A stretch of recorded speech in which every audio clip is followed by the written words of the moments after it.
d'impératif. Si nous disons chrétiens, si nous nous nommons chrétiens de Jésus-Christ, appartenant à Jésus-Christ, alors le Seigneur s'attend à ce que nous ayons une foi complète. Le frère nous l'a dit tout à l'heure dans son témoignage. Sans la foi, il est impossible d'être agréable à Christ. Nous l'avons vu. Il est le consommateur de la foi. Oh, ces 3 lettres merveilleuses, la foi. Vous savez, je l'enseigne souvent, et à nos chrétiens chez nous, vous mettez ça sur vos frigos, parce que c'est un lieu où on va souvent. D'accord? Vous mettez F, O, I. Amen. Les 3 lettres de la foi. Force, obéissance, intégrité. Amen. Les 3 lettres de la foi merveilleuse. Force, obéissance, intégrité. Là, l'anxiété telle que les disciples l'avaient n'est pas la foi. Quand nous sommes anxieux, ça vous arrive? Quand nous sommes dans la peur, ça vous arrive? Quand nous sommes dans la crainte, ça vous arrive?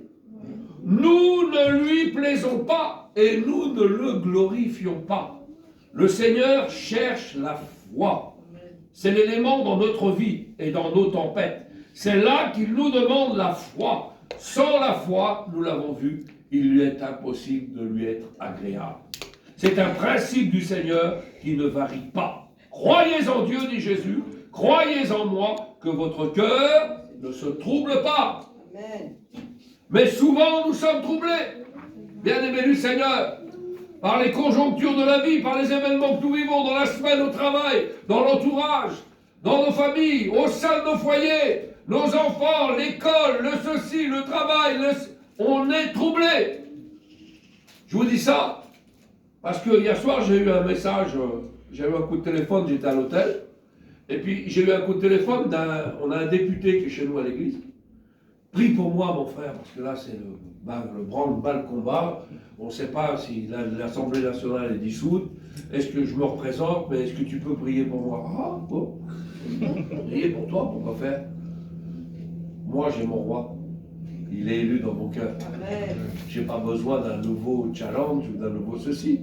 C'est les mêmes personnes qui vous ont proposé, à travers le Covid, faites attention, il y a un nouveau variant qui arrive. Il y a le variant Delta, le variant ceci, mais je leur répondais, moi, j'ai l'alpha et l'oméga. Donc vos variants, vous pouvez y aller tant que vous voulez, ça ne me dérange pas. Alléluia. C'est la foi, alléluia. Croyez en Dieu, dit Jésus, croyez en moi, que votre cœur ne se trouble pas. Notre cœur se trouble souvent, et Jésus dit non, non et non. Ayez foi en moi, croyez en moi, que votre cœur ne se trouble pas. Combien de fois nous avons besoin de recevoir cette exhortation de la part du Seigneur? Et ce matin, le Seigneur va vous exhorter à garder cette foi intacte dans vos vies. Quand je reviendrai, a dit Jésus, trouverai-je la foi? Quelle question! Quelle question ce matin! Trouverai-je la foi sur la terre? C'est l'élément moteur de notre vie spirituelle, la foi. Parce que sans la foi, on peut avoir juste la coquille d'œuf vide. Mais nous sommes la coquille. Et l'intérieur est vide, totalement vide. Mais c'est la foi qui doit nous remplir. C'est la foi qui nous remplit. C'est parce que nous croyons, parce que nous continuons à croire, parce que nous persévérerons à la foi que nous pouvons arriver au but. Et c'est important. C'est le but. C'est l'éternité. Alléluia. Amen. Celui qui persévérera jusqu'au bout, dit la Bible, jusqu'à la fin sera sauvé. Donc il y a un élément de persévérance. C'est Paul qui écrit aux Philippiens en leur disant, ne vous inquiétez de rien. De rien. Et Paul nous dit l'inverse. Ne vous inquiétez de rien, mais en toute chose, faites connaître à Dieu par des prières, des supplications, par des actions de grâce, nos besoins et la paix, alléluia, de Dieu. Cette paix de Dieu qui surpasse toute intelligence va garder vos cœurs et vos pensées dans le Seigneur. Et là, les disciples, cette journée-là, dans cette tempête, eh bien, ils sont troublés. Alléluia. Lorsque l'eau commence à remplir la barque, face à ce danger de vie et de mort, parce que ici, en Europe, on est bien. Hein. Mais quand on va dans certains pays prêcher l'évangile, c'est pas la même limonade. Hein. Vous avez compris. Hein. Donc, quand on est en danger de vie et de mort, Comment ne pas avoir un cœur troublé? Ne pas être dans l'inquiétude, ne pas être abattu. Hey, il faut expérimenter la foi. Vous savez, quand ils sont sur ce lac-là, ce lac a une particularité, c'est l'endroit le plus bas de la terre. Et nous avons pris ce bateau, j'ai été sur ce lac, et au moment où on avait pris ce bateau, une tempête s'est levée. Parce qu'il y a un croisement des vents qui font que ça fait une agitation, et le guide qui était là, il dit non, on ne part pas, on reste là. Donc c'est vraiment, véritablement dangereux. Donc il imagine la scène de ces disciples qui sont là, et qui sont affolés, apeurés. N'oubliez pas que c'est des pêcheurs de métier pour certains. Et ils ont peur, malgré la pratique. Ça ne vous arrive pas d'avoir peur, malgré les choses que vous savez gérer? Le trouble vient si vite dans une vie, si vite dans une vie. L'attitude du maître, du Seigneur, lui, il n'est pas du tout dérangé. Nous avons fait la lecture. Il est en train de dormir et il continue à dormir. Et les disciples ont dû penser qu'ils ne savaient pas du tout ce qui se passait. Et là, précisément, c'est une tentation du chrétien, de la chrétienne, de penser que notre Seigneur ne se soucie pas de nous. Il ne pense pas à nous. Pour lui, ça va très bien, mais pour nous, ça va très mal. Beaucoup de chrétiens aujourd'hui, le Seigneur, oui, est gentil, mais bon, je voudrais bien qu'il intervienne plus vite que ça. Il ne doit pas voir les problèmes que j'ai. Ah ouais, Dieu est souverain, bien-aimé. Amen. Il voit tout, ne t'inquiète pas. Il sait par où tu passes ce matin. Il sait quelles conditions de vie que tu as. Il sait les inquiétudes dans ton cœur, dans ton esprit. Il sait si tu vas avoir des problèmes de dossier, de papier, de logement, de travail. Il sait, t'inquiète pas. Il t'a vu. L'œil de Dieu t'a vu. La Bible dit qu'il est capable de compter les cheveux sur une tête. Donc les miens sont faciles à compter. Mais pour certains, c'est quelque chose. Hein? Il connaît tout. Il sait tout. Le Dieu que nous servons sait tout. Amen. Donc il connaît. Il connaît. Mais eux pensent qu'il dort. On va le réveiller, il dort. Il dort. Ils ont quand même le bon réflexe. Si demain tu as un problème et que tu as laissé Jésus s'endormir dans ta maison, il serait peut-être temps que tu le réveilles. Amen. Alléluia. Il serait peut-être temps que tu le réveilles ce matin. Si tu as des problèmes particuliers dans ta vie, réveille le Seigneur. N'importe où. Non. Il y a des gens, le Seigneur est trop grand. Vous vous rappelez cette histoire de cette veuve qui dérange le juge jusqu'à temps qu'elle obtienne gain de cause? Vous vous rappelez de cette histoire-là? Et elle insiste. N'ayez pas peur d'insister auprès du Seigneur. Si vous voyez que la bénédiction tarde, eh bien on l'attend, mais on insiste dans nos prières, on insiste dans nos supplications, on insiste dans nos demandes. Le Seigneur qui a créé l'oreille t'entend ce matin. Alléluia. Amen. Alléluia. Amen. Donc alors, eh bien qu'est-ce qu'il faut? Le réveil. Et il est souvent facile de penser comme ces hommes. Mais le Seigneur dit, ne vous inquiétez pas. Nous allons le relire. Et on va faire une lecture ensemble dans Matthieu chapitre 6. Regardez bien ce que nous dit Matthieu chapitre 6. Ne vous inquiétez pas. Ah bon? Eh bien, on va voir ça, Seigneur. Parce que là, les disciples paraissent inquiets. Hein? Alors, à partir du verset 25. C'est pourquoi je vous dis, ne vous inquiétez pas pour votre vie de ce que vous mangerez, ni pour votre corps, de quoi vous serez vêtus. La vie n'est-elle pas plus que la nourriture, et le corps plus que le vêtement? Regardez les oiseaux du ciel, ils ne sèment et ne moissonnent, ils ne n'amassent rien dans les greniers, et votre Père Céleste les nourrit. Ne valez-vous pas beaucoup plus qu'eux, etc. Pourquoi les inquiétudes? Vous avez tout le livre de Matthieu, chapitre 6, du verset 25 au verset 34, que je vous invite à relire, et à relire, et à relire. Comment est-ce possible? Nous sommes inquiets, et le Seigneur lui-même nous dit, ne vous inquiétez de rien. Nous avons aujourd'hui trop de choses qui nous inquiètent. Nous avons trop de choses qui nous troublent. Soit nous croyons dans la parole de Dieu, soit nous n'y croyons pas. C'est simple. Mais si je crois dans la parole du Seigneur, je crois que le Seigneur, eh bien, s'il me dit de ne pas m'inquiéter, c'est qu'il ne faut pas que je m'inquiète. Ne vous inquiétez pas, le Seigneur est au gouvernail et il sait conduire ses enfants et son peuple. Nous savons que le danger nous fait craindre, nous inquiète, et nous savons que dans l'atmosphère de cette fin des temps, l'apôtre Paul prophétise, et il va dire, sache, ô Timothée, que dans les derniers jours, il y aura des temps périlleux. Là encore, la mort, le mot péril, il y aura des temps dangereux, il y aura des tempêtes terribles, parce que les hommes seront égoïstes, amis de l'argent, et ainsi de suite. Vous connaissez ces versets par cœur. Nous devons nous attendre à cela. Il faut être prêt. C'est déjà une préparation mentale par rapport à ces choses qui doivent arriver. Et on voit particulièrement dans cet exemple de la barque que les disciples, ballottés d'un côté et de l'autre, vont réveiller le maître. Et ils lui ont dit, Seigneur, Seigneur, nous sommes en train de périr, on coule. Maître, ne t'inquiètes-tu pas de ce que nous périssons? On est en train de périr. Et le Seigneur leur fait des reproches. Et c'est là qu'il va accomplir ce grand calme. Il parle à la tempête, alléluia. Amen. Et ensuite, il a posé la question, où est votre foi? Mais premièrement, il parle à la tempête.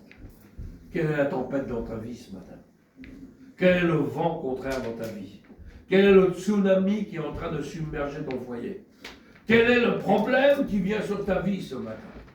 Sache qu'un seul mot de Dieu, et le calme est revenu. Amen. Tu te poses des questions pour l'avenir, même peut-être au sein de l'Église, même au sein de l'Assemblée. On peut se poser des questions pour plein de choses, pour nos foyers, mais aussi pour grandir dans le spirituel. Peut-être qu'on hésite à s'engager avec Dieu. Peut-être que c'est trop lourd, peut-être qu'on voit ça trop grand.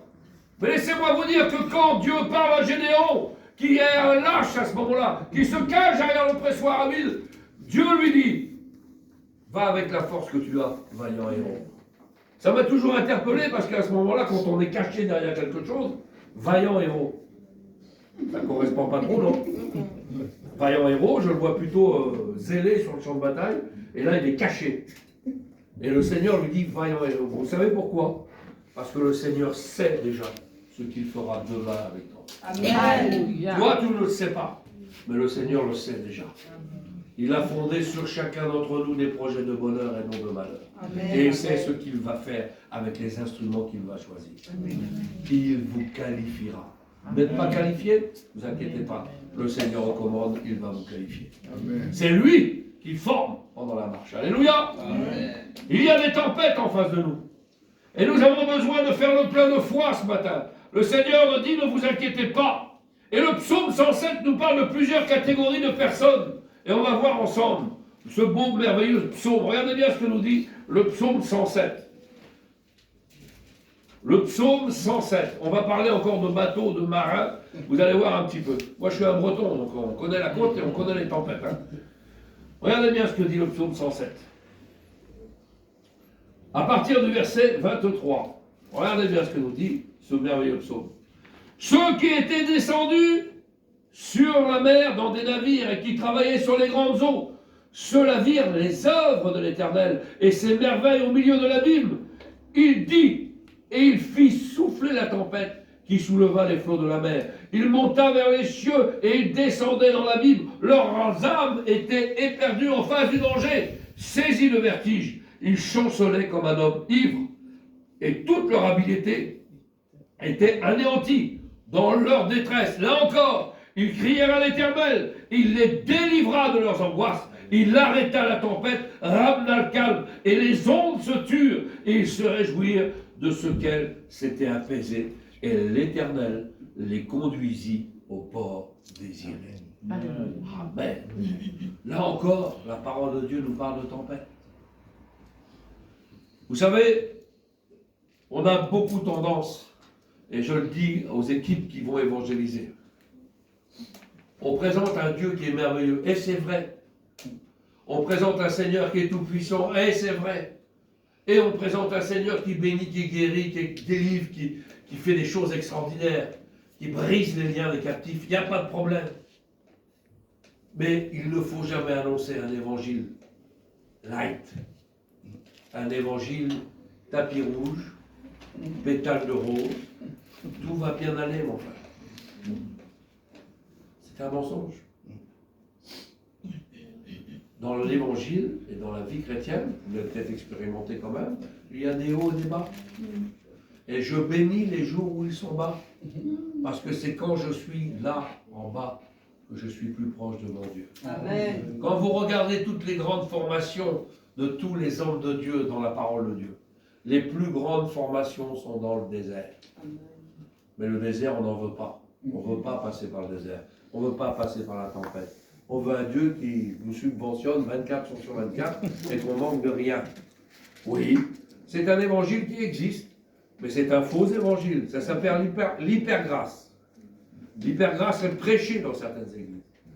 On peut faire ce qu'on veut. Dieu nous a sauvés par grâce. C'est bon. Ils n'ont pas de souci, cela. Il n'y a pas de problème.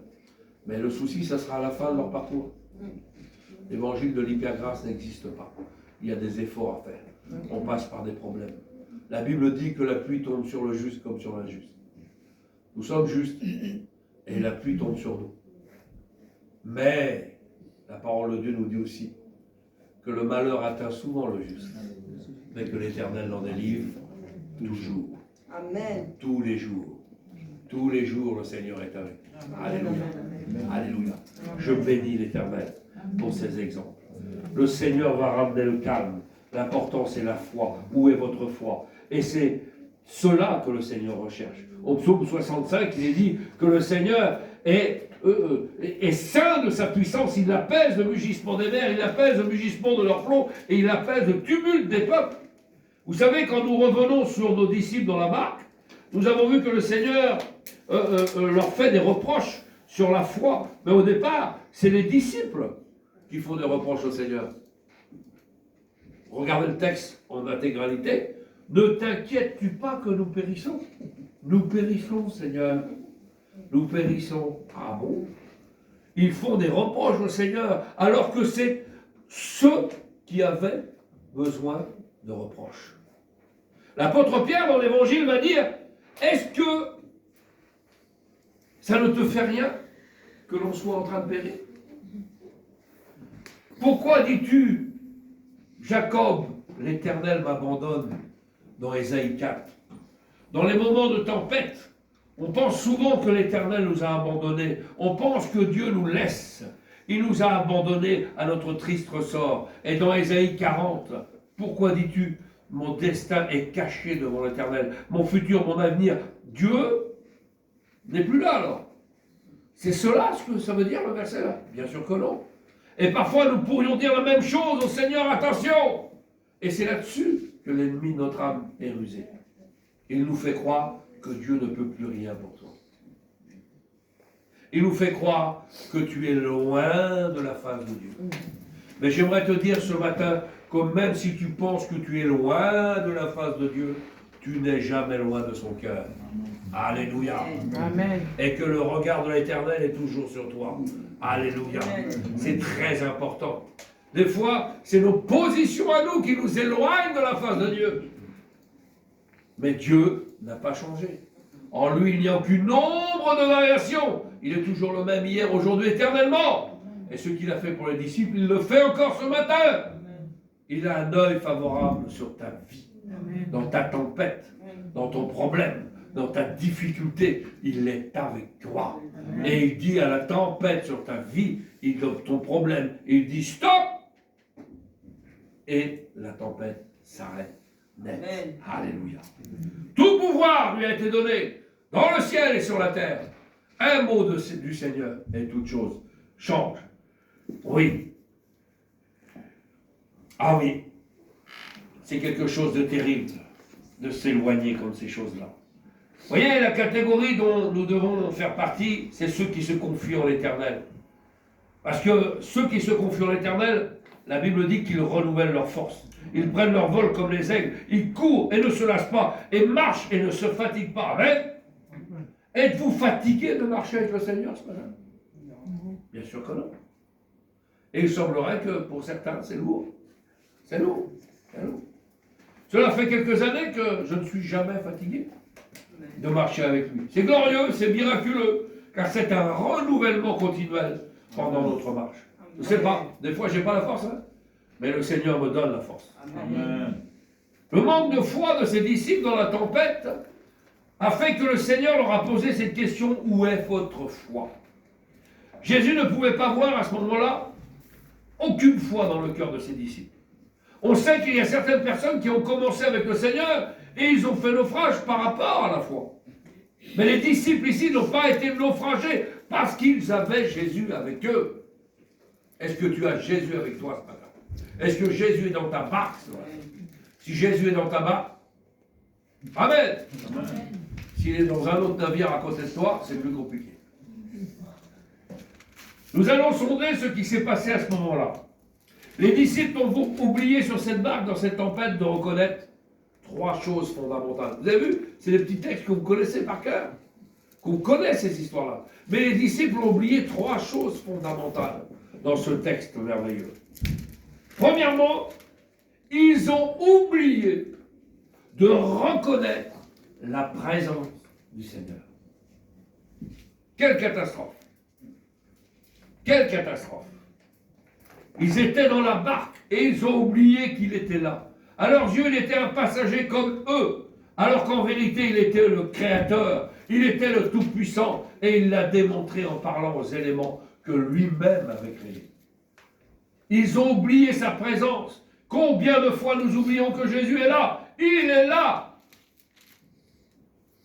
La Bible dit qu'il je serai avec vous tous les jours jusqu'à... Alors, je ne sais pas pour vous, mais j'ai prêché là-dessus, en prenant des exemples tout simples. Imaginez que Jésus vienne taper à votre porte demain matin, chez vous. Le Seigneur lui-même, quelle beauté! Merci Seigneur. Bonjour famille Intel, je suis le Seigneur Jésus. Je serai avec vous tous les jours jusqu'à la fin du monde. C'est ça, non? Amen. Oh, il vient, il rentre. Vous vous levez? Ok, c'est bon. Seigneur, assis-toi. On va prier.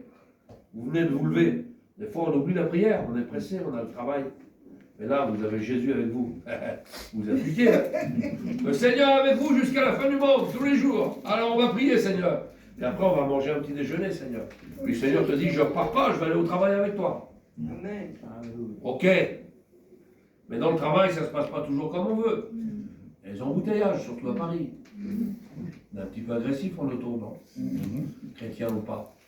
Je serai avec vous tous les jours jusqu'à la fin du monde. Seigneur, à côté de toi dans la voiture. Tu te mords dans les mains, pour pas dire de choses qui ne vont pas. Je serai avec vous tous les jours jusqu'à la fin du monde. Et puis, tu rentres du travail, il est encore avec toi. Tu manges à midi, il est encore avec toi. Là, tu n'oublies pas de prier et de rendre grâce pour le repas. Hein. Je te rassure, le Seigneur est avec toi. Le soir, pareil. L'après-midi, hey, si tu n'as rien à faire, je vais aller au magasin avec toi. Je vais aller aux commissions avec toi. Puis aux commissions, vous avez vu, il y a toujours quelqu'un qui oublie quelque chose, ou une caisse qui tombe en panne devant vous, etc. Il y a toujours un problème dans un magasin. Mais quand vous êtes avec le Seigneur, il n'y a pas d'énervement dans votre comportement. Vous restez tout à fait zen et normal. Je serai avec vous tous les jours jusqu'à la fin du monde. Mais quand le Seigneur part le soir à la fin de la journée, et que vous regardez votre épouse, pour certains chrétiens, je parle, pour certains chrétiens, il est parti. Oui, parce que vous êtes appliqué toute la journée. Ça a été pas naturel. Que la présence du Christ dans vos vies soit naturelle. Alléluia. Que vous sachiez réellement, que vous preniez en considération que le Seigneur est toujours présent avec vous. Les disciples avaient oublié la présence de Dieu dans la barque. Ils l'ont pris pour un passager quelconque. Ils l'ont pris pour un marin quelconque. Et après, ils se sont aperçus, oh, il y a la tempête, il faudra peut-être qu'on le réveille, non? Vous n'avez pas besoin de réveiller Jésus. Si vous êtes conscient, pleine conscience que Jésus est avec vous. Il est en vous. Vous êtes le temple du Saint-Esprit. Le Seigneur est tout puissant et il est avec vous. Les disciples avaient oublié la présence du Seigneur. Premièrement, la présence du Seigneur. Leur attitude est comme si Jésus n'était pas là, comme un autre passager alors qu'il est le pilote du monde entier, le pilote des éternités. Ils ne l'ont pas vu comme un sauveur de la situation, ils l'ont vu uniquement le danger. Nous périssons, on coule. Et bien souvent, le manque de foi, c'est juste parce qu'on voit le problème arriver et on n'a déjà pas anticipé la solution. La foi nous fait voir au-delà du problème qui arrive. La foi nous fait voir au-delà de la montagne que tu as devant toi. La foi te fait voir au-delà des Goliaths qui t'attaquent. Parce que la foi te fait voir déjà les Goliaths à terre. La foi te fait voir la montagne aplanie. La foi te fait voir que dans le désert où tu es, juste à côté, tu ne le vois pas toi, parce que le problème est tellement important, il y a l'oasis. C'est la foi. C'est incompréhensible pour ceux qui nous entourent. Mais quand on a la foi dans son cœur, et qu'on marche par la foi. Vous savez, je marche beaucoup par la foi. J'ai appris à faire ça. Quand je vais des fois à l'étranger, j'ai un plein de voitures pour y aller. Je n'ai pas de plein de retour. Je n'ai pas de sous dans ma poche. Ça paraît fou, hein. J'ai vu prendre des billets aller d'avion, mais pas de retour. Seigneur pour voir. Il a toujours pourvu. Je suis parmi vous ce matin. Donc c'est que je suis revenu. Alléluia. La foi, il ne faut pas hésiter à la saisir. Et vous allez voir que le Seigneur fait des choses extraordinaires. Alléluia. Extraordinaires. S'abandonner pleinement dans la foi, c'est quelque chose d'extraordinaire. Mais comme ces disciples-là ont oublié la présence de Dieu. La présence de Dieu, elle est là, dans nos vies. Tu es tout seul à côté, il n'y a personne à côté sur la chaise. Il y a le Seigneur qui est avec toi, mon frère. Tu n'es pas tout seul. Le Seigneur est là, il est avec toi, il combat avec toi, il regarde ta situation, il sait par où tu passes, il sait ce que tu veux, il sait ce que ton petit truc désire, ton petit cœur désire, il connaît tes petites choses, il connaît toutes choses. Vous savez, c'est pas marqué dans la parole de Dieu. Mais j'ai vu cette expérience-là dans le prophète Élie.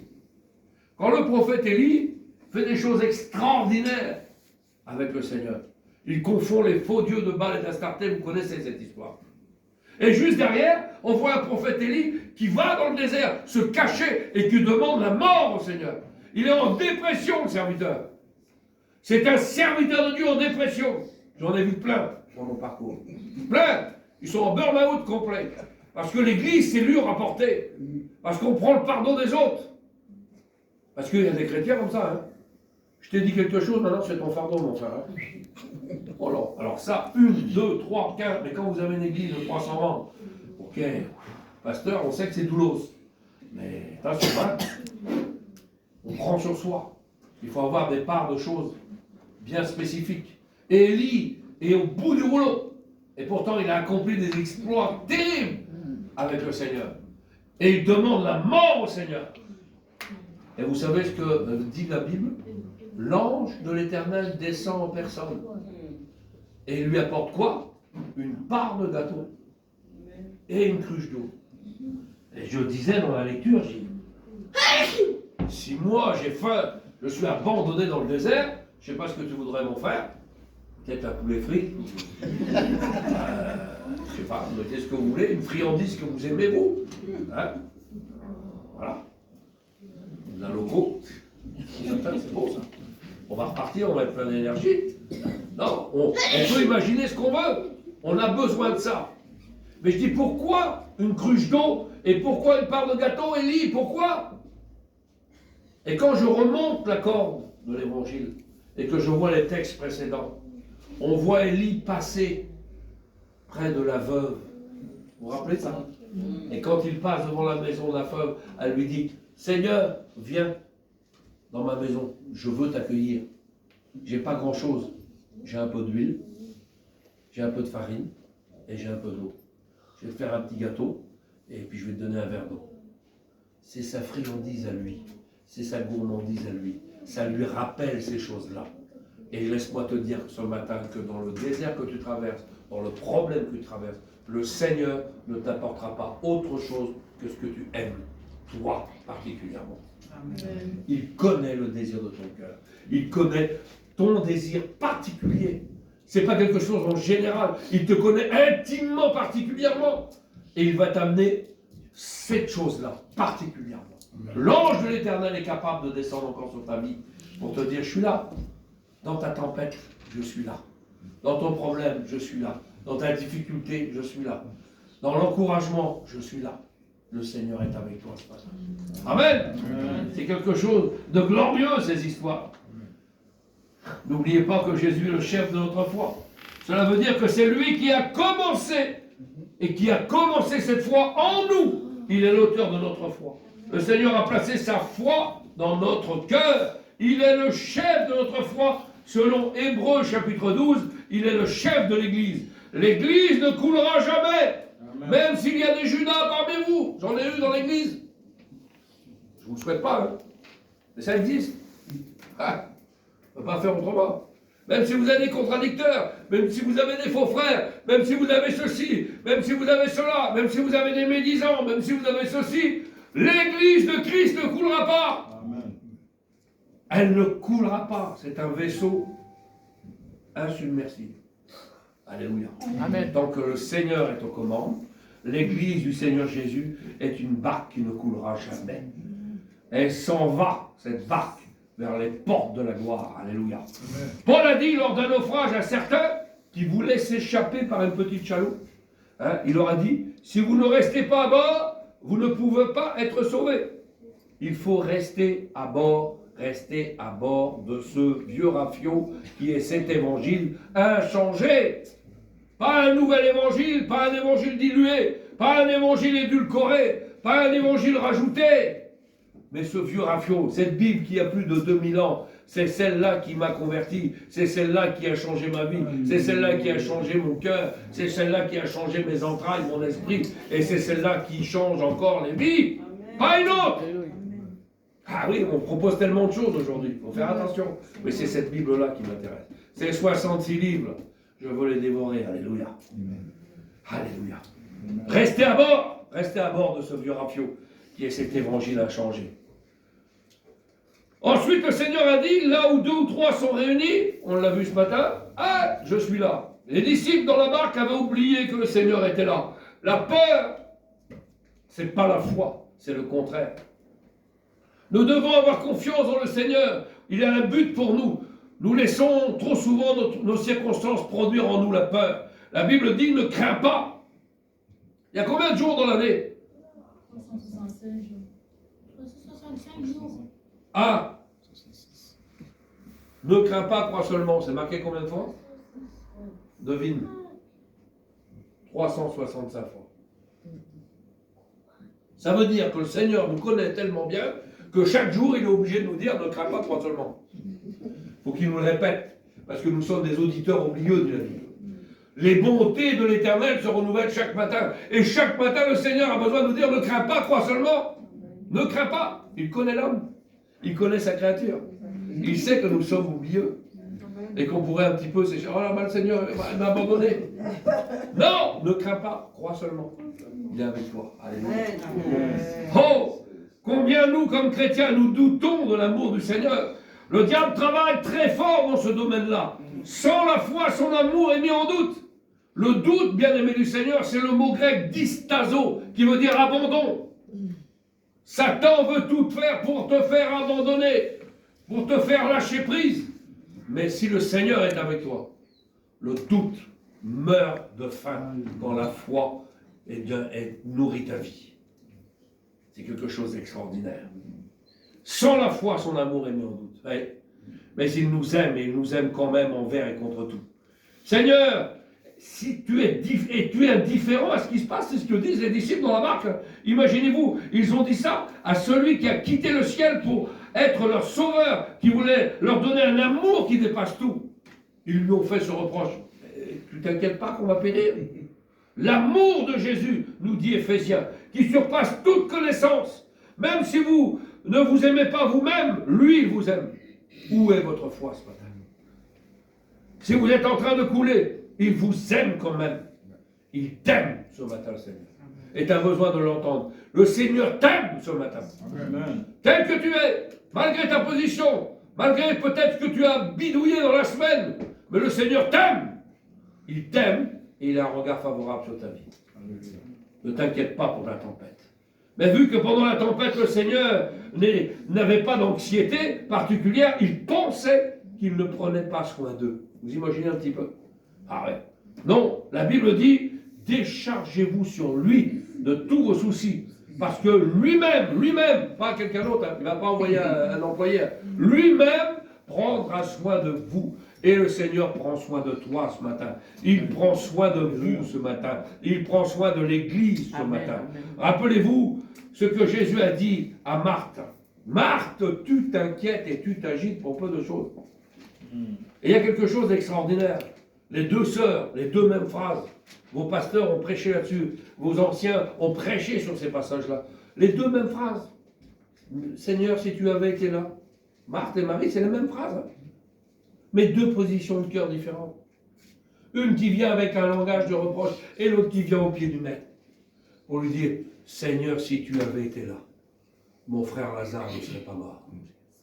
Laissez-moi vous dire ce matin que dans la position où vous allez demander au Seigneur, par la foi, comme elle a fait Marie, c'est Marie qui fait déplacer Jésus au tombeau. Et Jésus fait le miracle. Peut-être que dans ta vie ce matin, tu as une situation que tu penses que personne ne peut résoudre. Une situation qui est morte depuis un moment, que cette situation-là ne sent pas bon. La parole de Dieu dit, elle pue, il pue déjà. Il y a des situations qui ne sentent pas bon, aux yeux des gens, aux yeux du monde.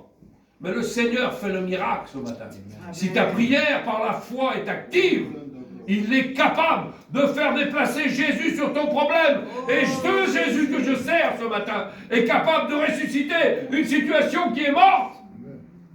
Parce que Dieu peut tout. Dieu peut tout ce matin.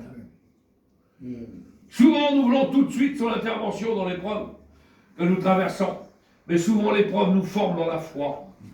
C'est beau d'avoir la foi. Mais cette foi, il faut qu'elle soit mise en action. Il faut qu'elle soit mise à l'épreuve pour voir si elle est solide. Quel genre de foi avons-nous ce matin? Abraham a eu la foi. C'était le père de la foi. Abraham a eu la foi. Il est parti sans savoir où il allait. Ça, c'est une... Quitte ton famille, quitte ta patrie. Il est parti. Il a cru par la foi. Le test de la foi, derrière, vous l'avez vu, non? Son fils. Je t'ai donné un fils, mais maintenant le fils que je t'ai donné, redonne-le-moi. Wow, Seigneur, t'es gentil, mais moi, peut-être que je suis incapable de donner mon garçon. Moi qui vous parle, je suis peut-être incapable de donner mon fils. Vous seriez capable de donner votre enfant? C'est dur. La foi, Dieu pourvoira. Dieu pourvoira. Dieu pourvoit toujours, bien-aimé du Seigneur. Il a toujours un plan B, un plan C, un plan D, un plan E, un plan F.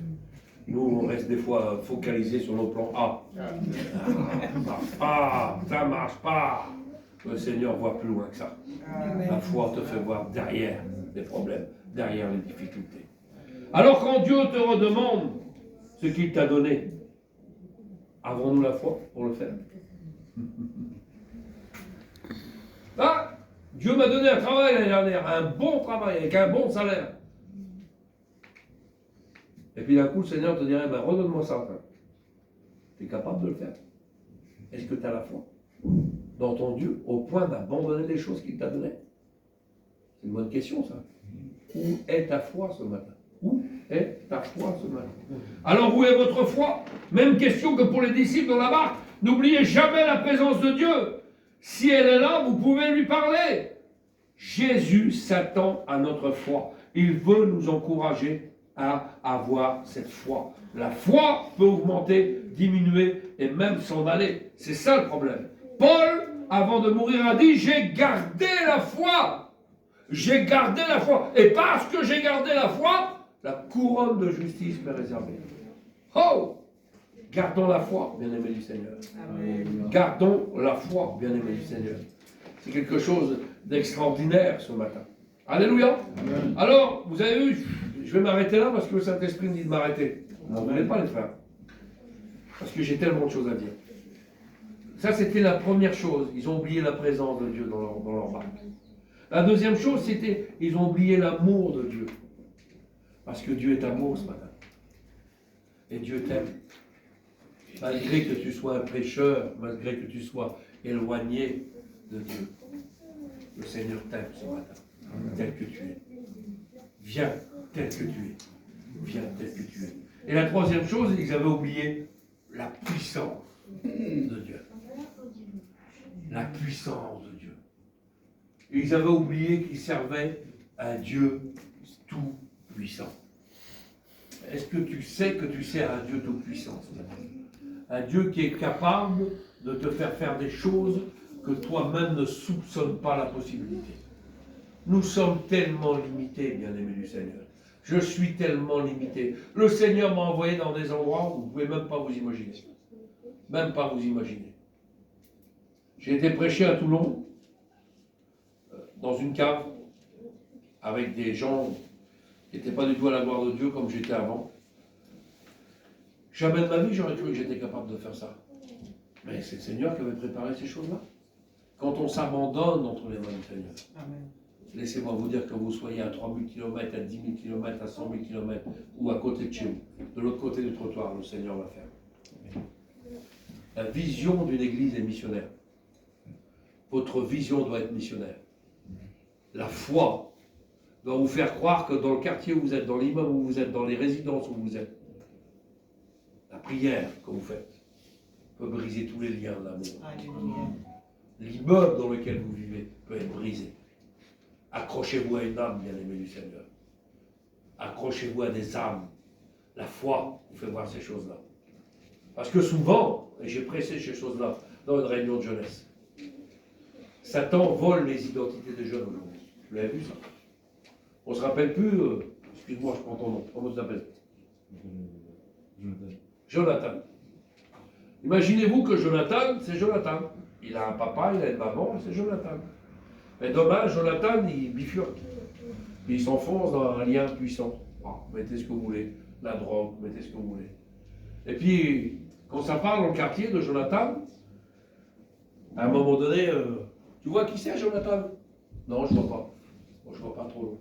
Mais si, tu sais bien, un garçon comme ça, bien balèze. Non, je ne vois pas. Le drogué! Ah oui, ok, je vois qui c'est. Ah bon? Pourquoi il n'a pas de nom? Il n'a pas d'identité, ce garçon-là? Faisons bien attention. Satan vole les identités des gens.